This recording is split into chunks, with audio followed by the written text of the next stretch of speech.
Bon, ben bonsoir.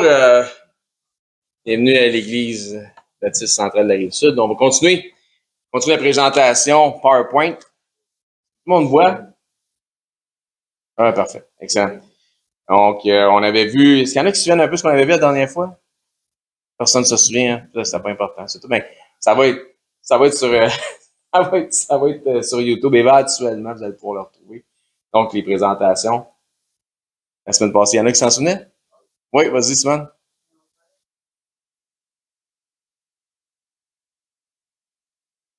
Eh oui.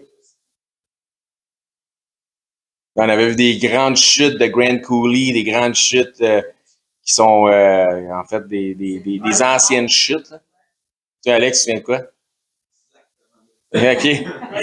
Que c'était 300 quelques millions de pieds cubes minutes, que ça n'avait aucun sens. C'était comme toutes les rivières en même temps qui coulaient dans le Grand Coulee. Donc, c'est des vieilles chutes qui ne servent plus maintenant.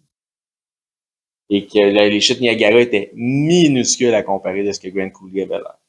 On continue notre présentation. Donc, toujours en même.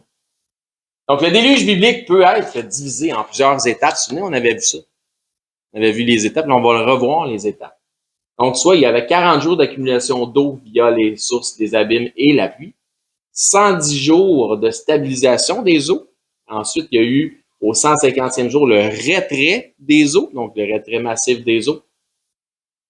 Et finalement, la quatrième chose, c'est la sortie de Noé de l'arche, 221 jours après, donc pour un total de 371 jours sur l'eau dans l'arche, qui est, dans le fond, c'est plus qu'un an.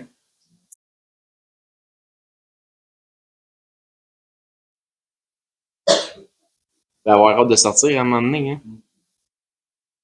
Ça veut dire qu'il y en avait de l'eau, puis l'eau s'est retirée longtemps. Donc, on va peut-être voir aujourd'hui comment est-ce que cette eau-là s'est retirée, puis elle est où, cette eau-là?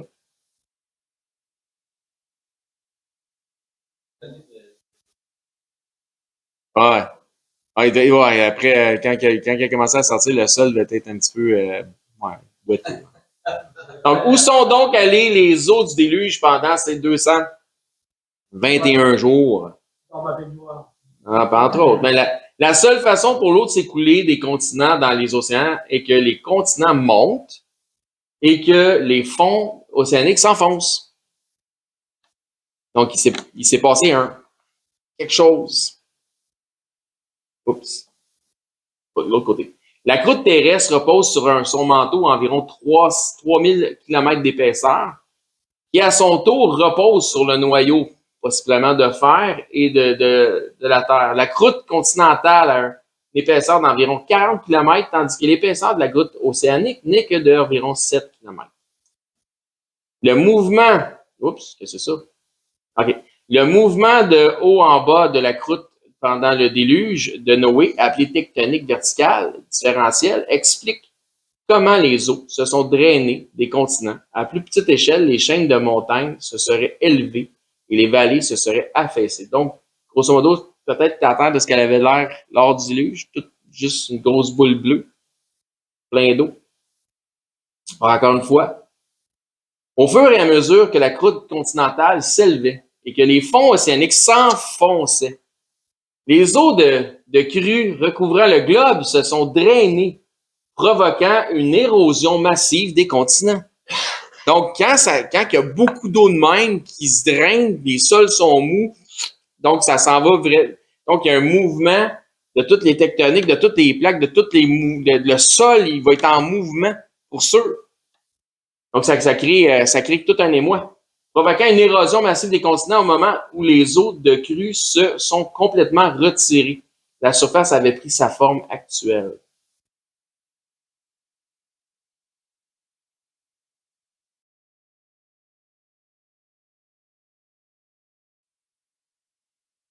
Psaume 104, verset 6, ça dit « Tu l'avais, la terre », donc recouverte de l'abîme comme d'un vêtement. Les eaux s'arrêtaient sur les montagnes.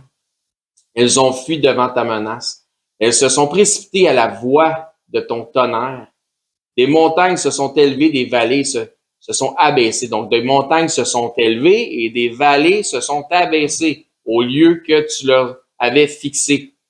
Tu as posé une limite que les eaux ne doivent plus point franchir afin qu'elles ne reviennent plus couvrir la terre.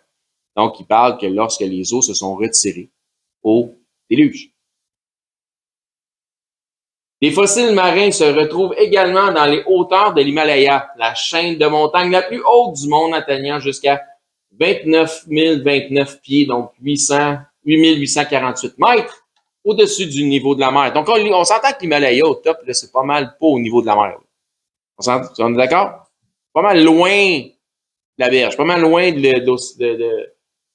la rive. Donc, par exemple, des ammonites fossiles, céphalopodes marins enroulés, ça a l'air d'une affaire de même, se trouvent dans les lits des calcaires de l'Himalaya, donc ça bibite-là. Se retrouvent en forme de fossiles sur le top, là, loin de l'océan.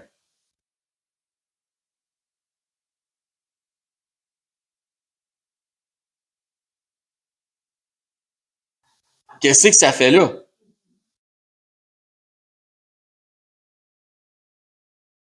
Ouais? Comment ça que c'est là? Il y en a plein, là. Tous les géologues s'accordent pour dire que les eaux océaniques ont dû enfouir ces fossiles marins dans ces lits calcaires. Pas compliqué, au moins tout le monde s'entend là-dessus. Alors, comment ces lits de calcaire marins se sont-ils élevés dans l'Himalaya? Comment? C'est pas le déluge, hein? Est-ce que le déluge a vraiment monté aussi haut que ça? Pense pas, non. Le retrait rapide des eaux du déluge a formé la plupart des montagnes actuelles. C'est-à-dire que lorsque les eaux se sont retirées, ça a fait beaucoup de pression sur la croûte. Puis, ce que je crois, c'est ça exactement comme un peu Didier nous le montre, c'est que c'est le déluge qui a formé les montagnes. C'est ce que ça a dit tantôt. Les montagnes se sont élevées, les vallées se sont abaissées lorsque les eaux se sont retirées. Donc, psaume 104, ce que ça nous disait tantôt, les montagnes se sont élevées, des vallées se sont abaissées au lieu que tu leur avais fixées. Tu as posé une limite que les eaux ne doivent point franchir afin qu'elles ne reviennent plus couvrir la terre. Hein? Dieu ne détruira plus jamais la terre par l'eau.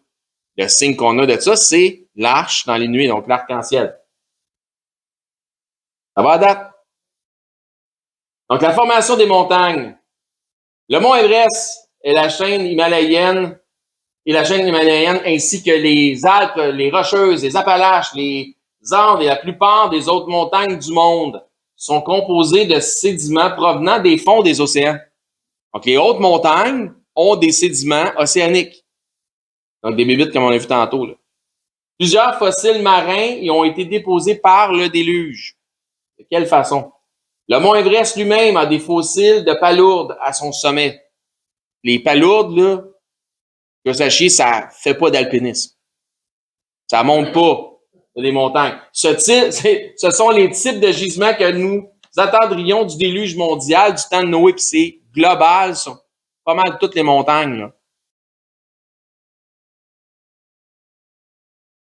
Donc, il s'est passé quelque chose. Donc, on a des palourdes sur le top de montagne.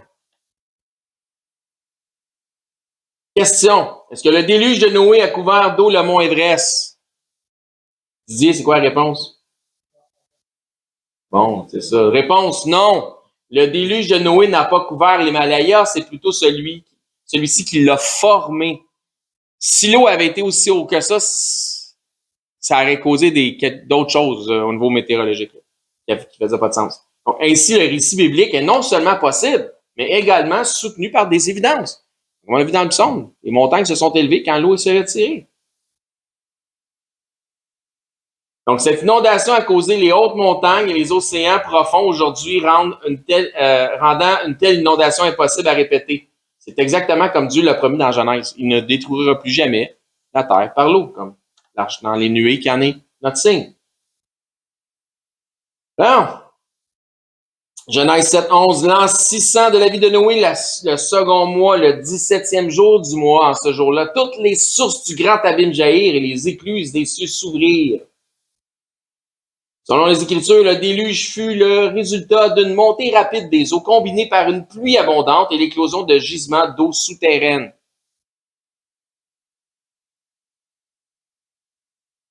Donc, ça ressemblait un petit peu à ça. Il y avait de l'eau au-dessus, puis il y avait de l'eau en dessous. Puis l'eau en dessous, ben, a monté. Elle a jailli puissamment.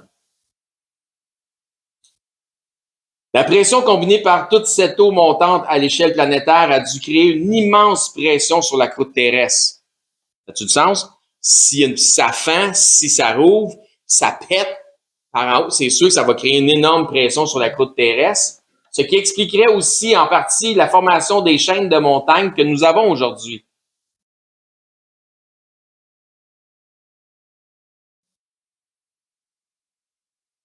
Ainsi donc, le monde que nous observons aujourd'hui est le résultat d'une immense catastrophe liée à une rapide crue des eaux ainsi qu'un rapide retrait de celles-ci.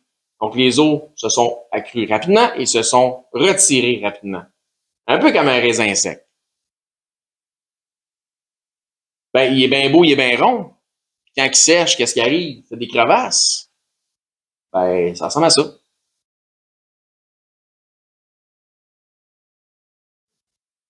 Ah, on voit le lien, là. Résultat de l'assèchement de la croûte terrestre. C'est ça qui s'est passé. La plupart des montagnes que nous voyons aujourd'hui sont sans contredit le résultat d'une immense catastrophe diluvienne. L'évidence de ce fait réside dans l'observation des plis dans la plupart des montagnes qui nous entourent.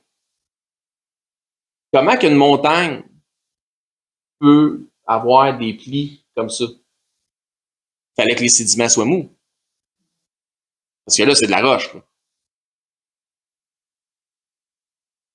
La plupart des montagnes sont donc le résultat de sédiments mous. Ça, je l'ai dit. Ah oui, on continue. Donc là, c'en est. Voyez-vous la curve?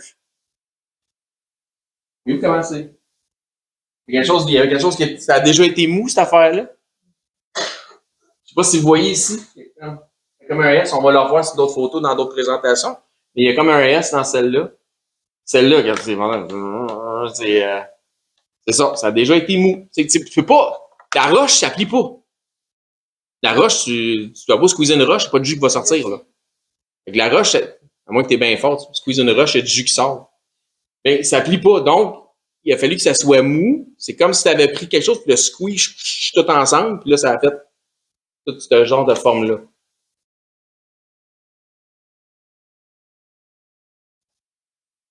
Même chose ici. Encore une fois, on voit très bien que ça vient de quelque chose qui était, au départ, mou. Est-ce que ça fait du sens? Hein? Ah ben, that's all, folks. La semaine prochaine, la suite. Dieu voulant.